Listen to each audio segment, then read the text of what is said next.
Ahead of the 2023 general elections, stakeholders are intensifying mobilization of voters to ensure victory for a president that will chart a new path for Nigeria's development. The 2023 presidential race has widened the division across the country as stakeholders in the Nigerian project differed over where the coveted position should be zoned to. With the North having occupied the presidential position for 2 straight terms, there are expectations that the post should shift to the South. However, others say the geopolitical zone the next president comes from should not be more important than the ability of the next president to ensure good governance.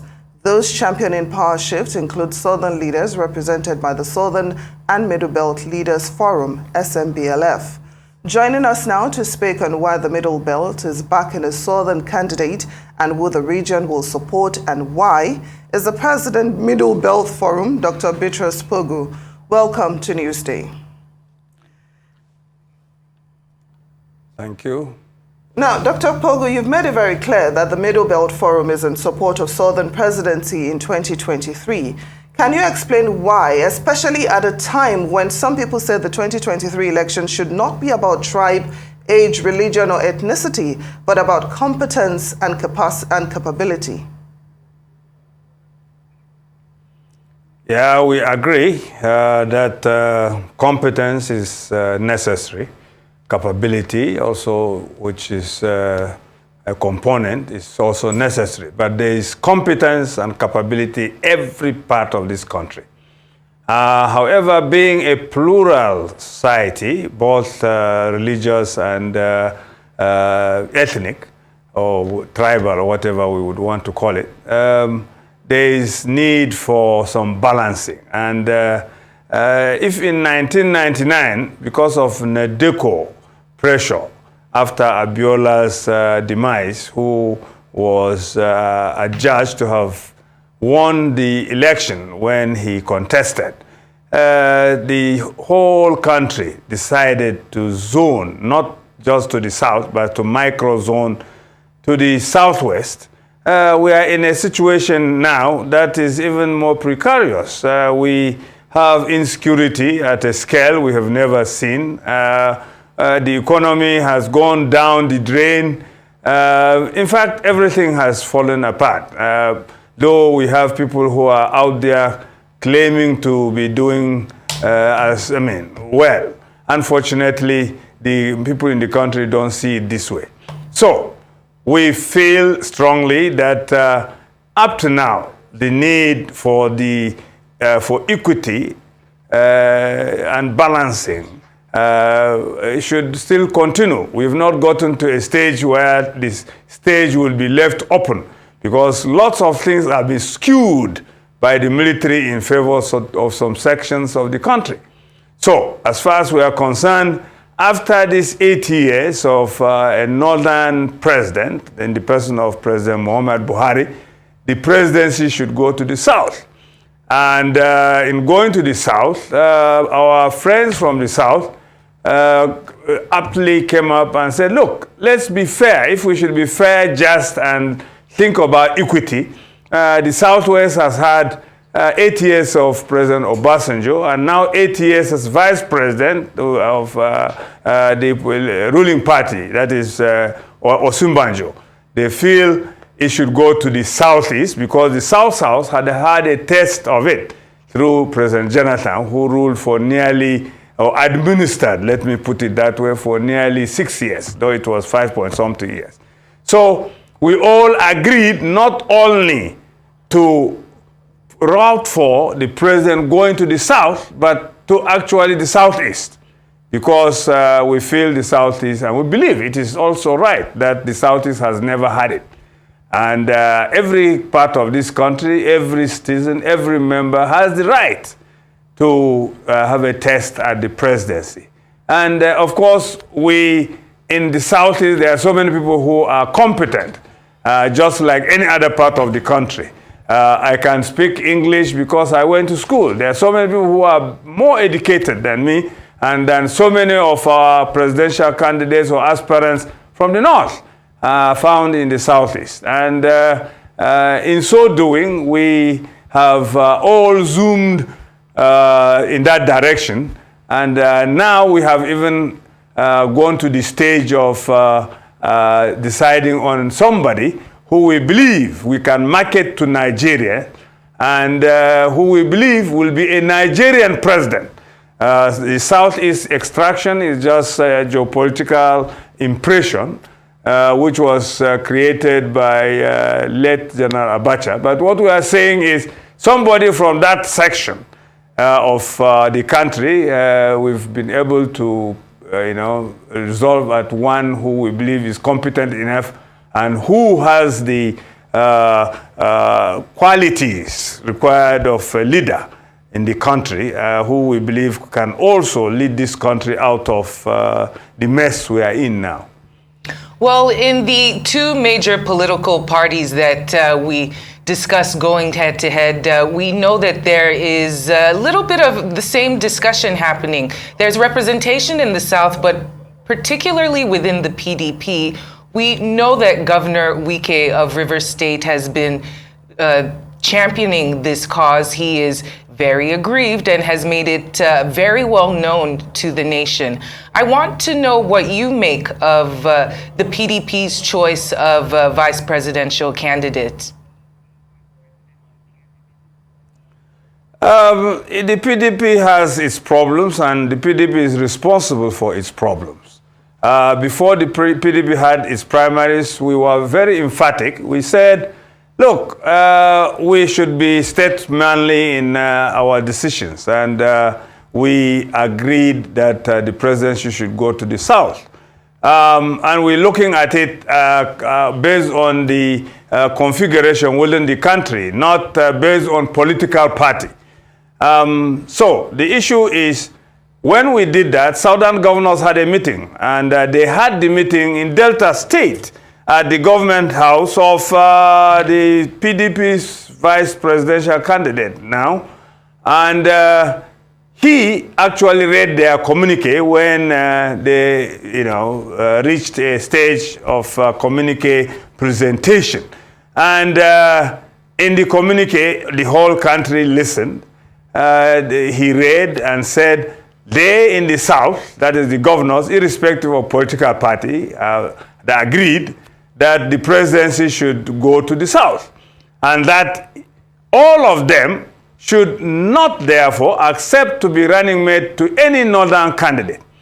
Now, the funny thing is, the governor of Delta, in whose place this meeting held, and who also read the communique, first of all, not only betrayed the South by casting or ensuring that his delegates casted votes to a northern candidate, he also grabbed the position of vice president, double jeopardy. Now, the problems of the PDP compounded by the PDP itself, its leadership, its members, the presidential candidates, who felt the zoning now should be based on political party rather than national issues, and they left it open under the guise of the competent. The competent means the person who has a big chest of money to dish out. That's what competent meant, because all of us knew how money played a role in the primaries. We can't pretend about it because it's a well-known thing. So if they have problems, and if Okowa, who is the vice presidential candidate, also has problems, he is responsible for his problems. Atiku is also responsible for his problems, because if in 2019, all of us would come out and say, yes, we feel the party in government is not doing a good job, we should support somebody who is going to transform this country, and we agreed on the candidate of PDP then, and it was Atiku Abubakar. And at that time, Southern candidate did not participate in the primaries. The Northerners participated because it was believed it was still the turn of the North. For them to change the rules because they feel they are smart guys, now they can see the result of being smart. Sometimes you can be smart and outsmart yourself. So the problems PDP has, from Wike, from the vice presidential candidate, the people attacking or clandestinely trying to undermine the PDP, within the PDP, result of people who feel they are very smart and they have outsmarted themselves. So they are responsible for their problems. Now, speaking of political configuration, can you speak on the APC's Muslim ticket? Is that acceptable to the Middle Belt Forum since the main candidate? Of course, it is not. It is not. It is not. I mean, you don't have to ask that question. We've answered that question severally. We do not support that kind of configuration this time around in our national development. You see, at a time when nearly all the insurgent groups, be it Boko Haram, ISWAP, Ansar-Din or whatever, Fulani Hazman, militia, etc., all have Muslim roots or Islamic roots. It is insensitive for the APC to fill a Muslim ticket. It means there is no concern for Christians in the country. Now, in a country where since independence we have never tried to even know the demography in terms of populations. People just make assumptions all over the place. We are more, these are more, whatever. Even if it is just a third of the country that are Christians. It is insensitive at this time with what we are facing in terms of insurgency, which all have Islamic base, to fill a Muslim ticket. Nearly everybody who thinks rationally would feel that, yes, the APC has been insensitive. And not only that, here we are with Kashim Shettima. I'm from Borno State. If you should ask me, who is Kashim Shettima? I can tell you lots of things about Kashim Shettima. And for him to say, that is Tinubu and the APC, to say that he is the most competent, it's very funny. It's just saying that they are insulting our intellect and sensitivity as a nation. You see, we have to face reality.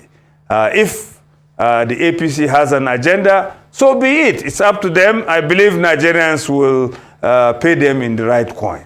And we never supported it. We will not support it.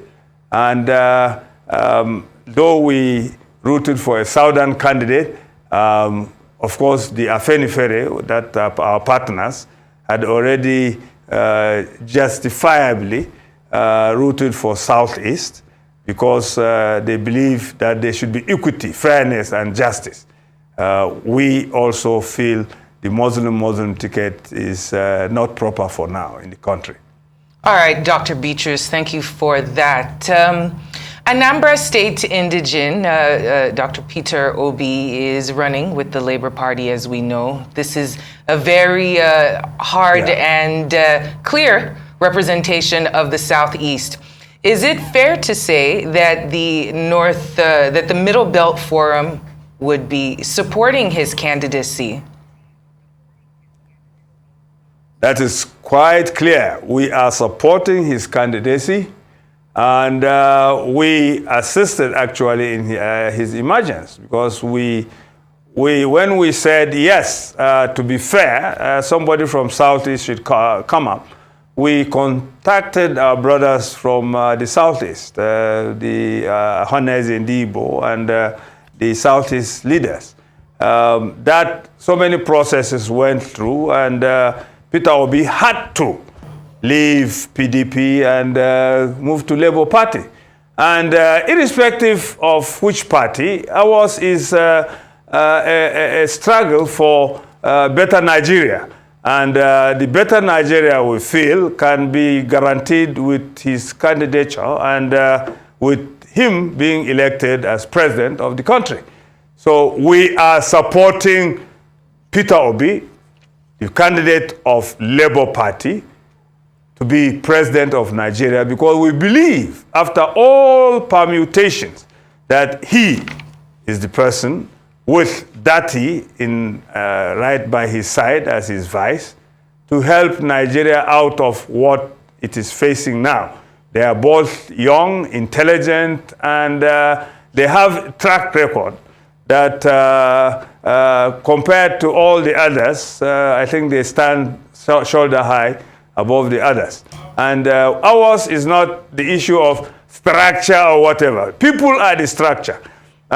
You can't just whoosh the people away, whether it is youth, the women, and whatever, because they are Nigerians. As long as votes will count, I can assure you, you will be amazed the kind of votes that are going to be cast for them. And the Middle Belt, particularly, through the guidance of the Middle Belt Forum, would vote for Peter Obi massively. Now, talking about votes counting, some civil society groups are already warning that the integrity of the 2023 elections might be compromised with the nomination of some alleged partisan individuals as INEC commissioners. So I would like you to speak about this. Are you worried, or do you have confidence in INEC's ability to deliver free and fair election in 2023? Yeah, the issue about manipulations in electoral process has been with us all the years. But we have so far improved.